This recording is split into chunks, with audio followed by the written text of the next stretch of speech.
Hi, good morning. It's Gene from maverickstar Observatory.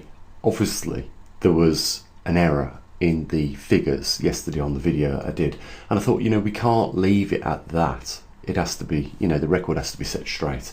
So that's exactly what I've done this morning.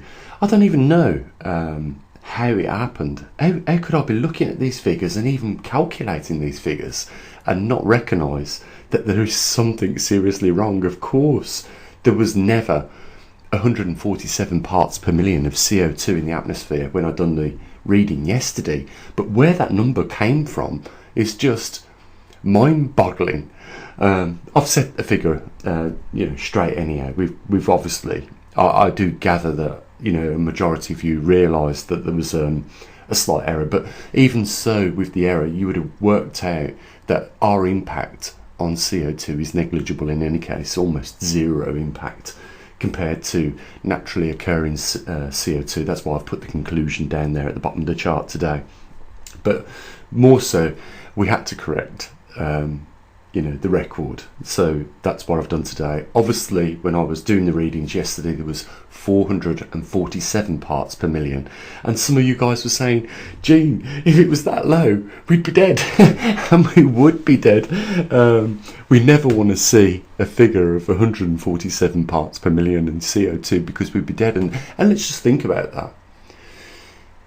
If we are at 447 parts per million, as was measured yesterday here by myself, and we know that there is a cut-off level where we start to kill all the biodiversity on our planet with regards to vegetation and everything else, we would all be dead.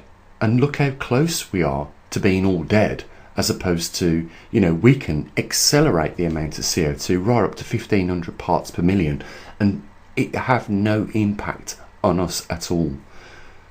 If you look at the scale, we are closer to wiping ourselves out than we are closer to destroying the atmosphere. I mean, we would have to really seriously pump gigatons of CO2 into the atmosphere for it to have a negative impact. And whilst it increased to that level, in that time frame, the Earth would get really green. I mean, there wouldn't be a desert anywhere on this planet, as we've seen from satellite photos, that just with the small increase of CO2 over the last 20 years, we've seen, deserts going greener, which means, we are creating more habitats, etc., etc., etc. But, at the end of the day, I think you can gather from looking at these figures, we're not having an impact on CO2 increase whatsoever. And you've got to ask yourself the question, why are these pressure groups forming? I can't remember the name now, but they're saying we're going to die if we don't have a reduction in CO2, if we don't reduce it to zero, we're going to die. Reducing it to zero wouldn't have any impact, as you can see, because the natural occurring CO2 is way higher in gigatons output than what we have, which is almost zero impact in any case. But it makes me wonder whether these organisations are actually funded by governments and that they work for, especially in this country, MI5, and it supports their agenda. Obviously, governments are raking in trillions of pounds globally because of CO2. And I will say this, the basis of yesterday's video and the reason why I produced this information is because scientists are walking away from their fields. They've had enough of the nonsense that is being portrayed in, mainstream media.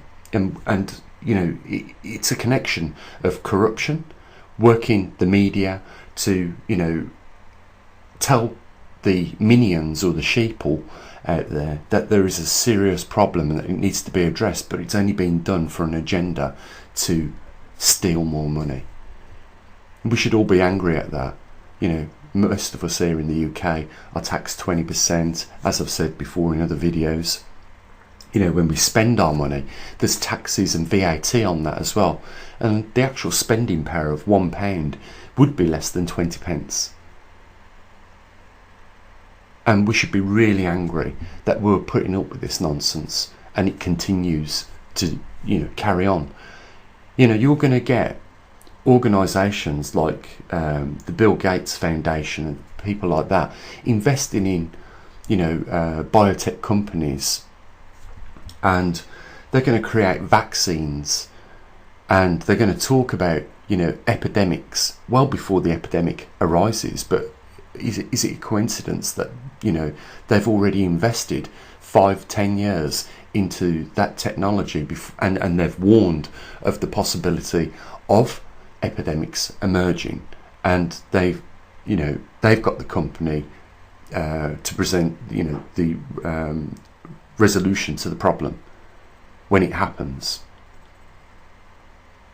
I think we should really take a few minutes out, even today, to think about this, because it's getting out of hand. I know what will happen in the end here.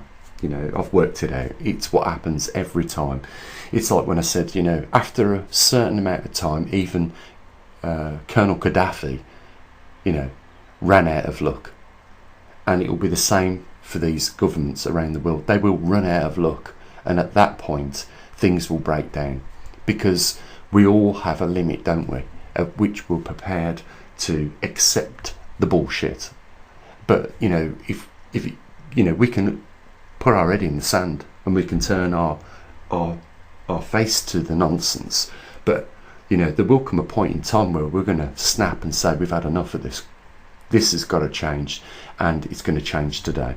And, it will happen. We are striving for that moment to come, and it will happen.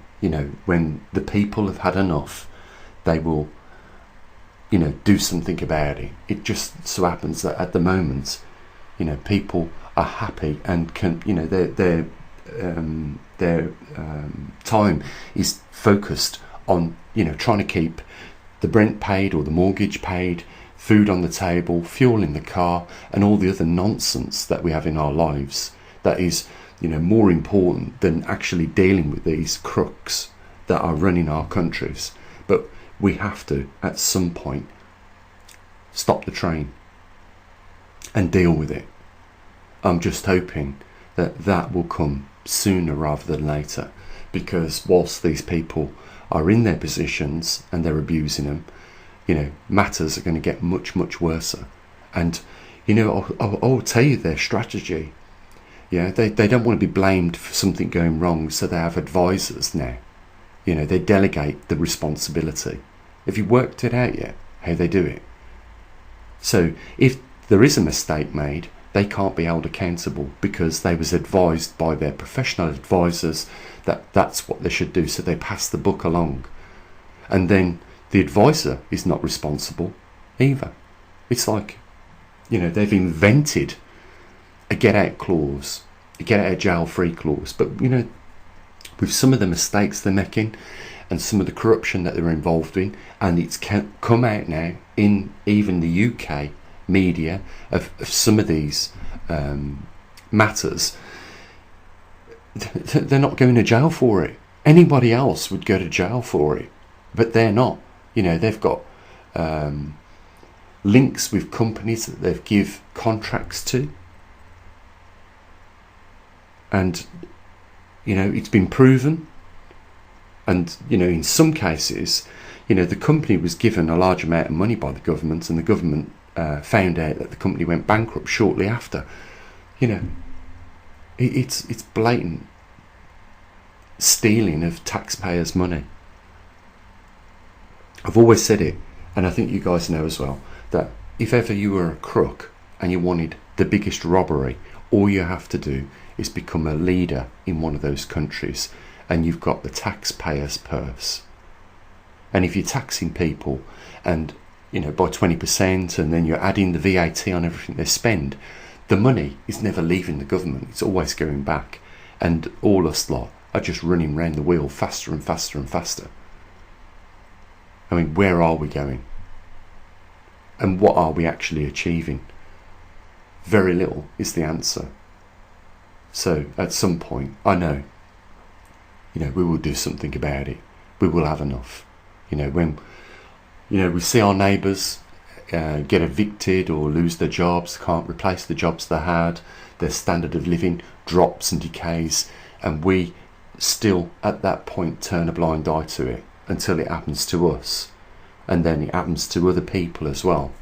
Eventually, there will be a lot of people that are going to say enough is enough. It's a real shame. It really is a shame, because the people that create the technology for tomorrow are walking away from the field because of the nonsense that's going on now. If you don't agree with somebody that is not even an expert in the field that you are, and you're telling them the truth of what is really going on, and they're saying to you, look, I'm your boss, you will do it this way, and this is what you will say, and your findings will point to this position, and yes, it is not where your position is, and we know that your position and the way you found your results was more accurate. You'll just say it's this. And what I'm talking about here is global warming and climate change being blamed on CO2, and industries having to change everything across the range so that now we don't produce combustion engine vehicles, we produce electric vehicles, but they haven't even set up the infrastructure for the electrical vehicles. I mean, how does electrical vehicles work in New York when the majority of people live in, high-rise apartments? Are we all going to have cables hanging out the windows to charge our vehicles up?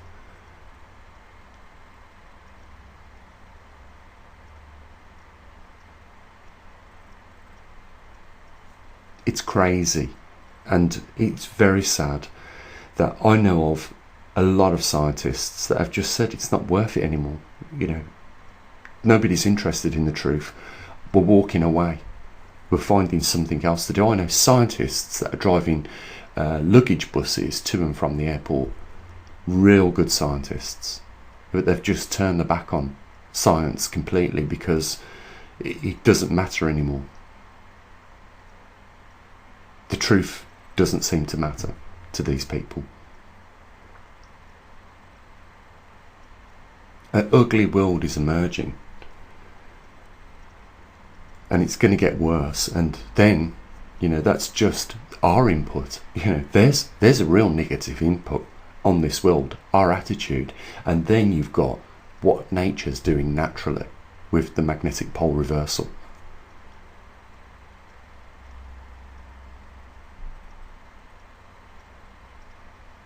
I sometimes just cannot help but when I look out the window and just think of all the things we could change for the better in this world, I just think, it's almost impossible to get through to people that are influential, can do something about it, but would rather wax their own wallets richer.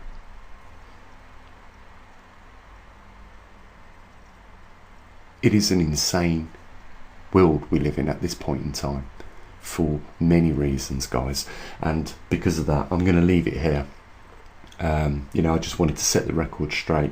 There was a numerical error in yesterday's report, but I think most of you gathered what was going on there, but we've set it straight anyhow. You can see that out of the 447 parts per million, 446.95, and I rounded up them last few numbers to the 5 parts per million, is naturally occurring CO2.